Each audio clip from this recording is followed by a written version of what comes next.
Welcome, everyone, to another episode of Truth Be Told, where we explore the mysteries of the unknown and delve into the topics that fascinate, intrigue, and sometimes even scare us a little bit. I'm your host, Tony Sweet, and today we're diving into the world of one of history's most famous prophets, Nostradamus. His name is synopsis with predictions of the future and even today, nearly 500 years after his death. His prophecies continue to capture the imagination of people worldwide. But who is Nostradamus? What did he predict, and how much of it should we take seriously? More importantly, what do his visions say about our future? That's what we're going to explore in this episode. So buckle up, because we are about to take a journey through time, unraveling the mysteries of Nostradamus. Forgive my pronunciation, but Michel de Nostredame, better known as Nostradamus, was a 16th century French astrologer, physician, and reputed seer.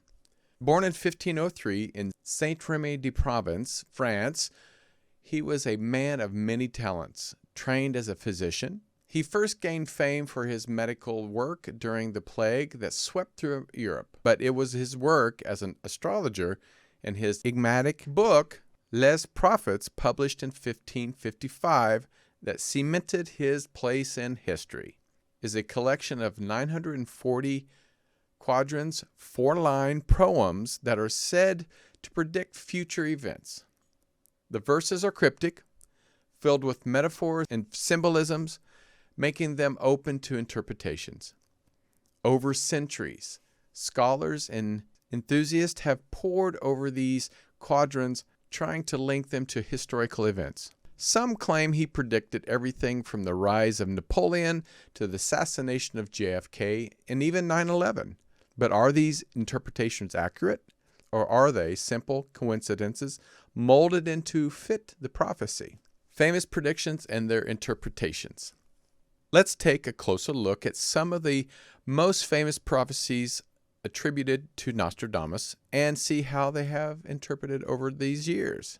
One of the most cited quatrains is believed to predict the Great Fire of London, 1666. The blood of the just will determine of London. Burnt by the fire in the year 1666, the ancient lady will fall from her high place, and many of the same sect will be killed. The fire indeed occurred in 1666, destroying much of the city. But was this a precise prediction or a simply coincidence, given that Nostradamus wrote hundreds of verses? Another often referred quatrain is said to predict Hitler's rise. From the depths of the west of Europe, a young child will be born of a poor family. He who by his tongue will seduce a great troop. His fame will increase towards the realm of the east. Now, some believe this refers to Hitler. But in Austria, who led Germany into World War II, the name Hister is also mentioned in another quatrain, which some have connected to Hitler, though skeptics argued that this is a stretch. Then there's the infamous prediction of 9/11, September 11th, 2001. A quatrain reads, "In the year of the new century, in 9 months, from the sky will come a great king of terror. The sky will burn at 45 degrees. Fire approaches the great new city." And now, interpreters have linked this to the 9/11 attacks, but the accuracy of the prediction remains heavily debated. There are just a few examples of how Nostradamus' words have been linked to historical events. But with nearly 1,000 quatrains, it is possible that the people are simply finding patterns where they want to see them. Now, let's turn our gaze to the future. What does Nostradamus have to say about what's to come? According to various interpretations, Nostradamus' prophecies foretell everything from global conflicts to natural disasters, and even advancements in technology. Some believe he predicted the rise of artificial intelligence, space travel, and perhaps even the advent of a third world war. One quatrain reads, "The moon is full of night over the high mountain. The new sage with a long brain sees it. By his disciples, invited to be immortal. eye to the south, hands in bosom, bodies in the fire. This has been interpreted by some as a reference to the space exploration, particularly the moon landing, and the future of mankind's ventures into the cosmos. The new sage with a lone brain can be seen as a reference to artificial intelligence or a powerful figure who leads these advancements. As for the global conflict, many interpretations point to a quatrain that reads, "Twice put up and twice cast down. The East will also weaken the West. Its adversary, after several battles chased by sea, will fail at the time of need."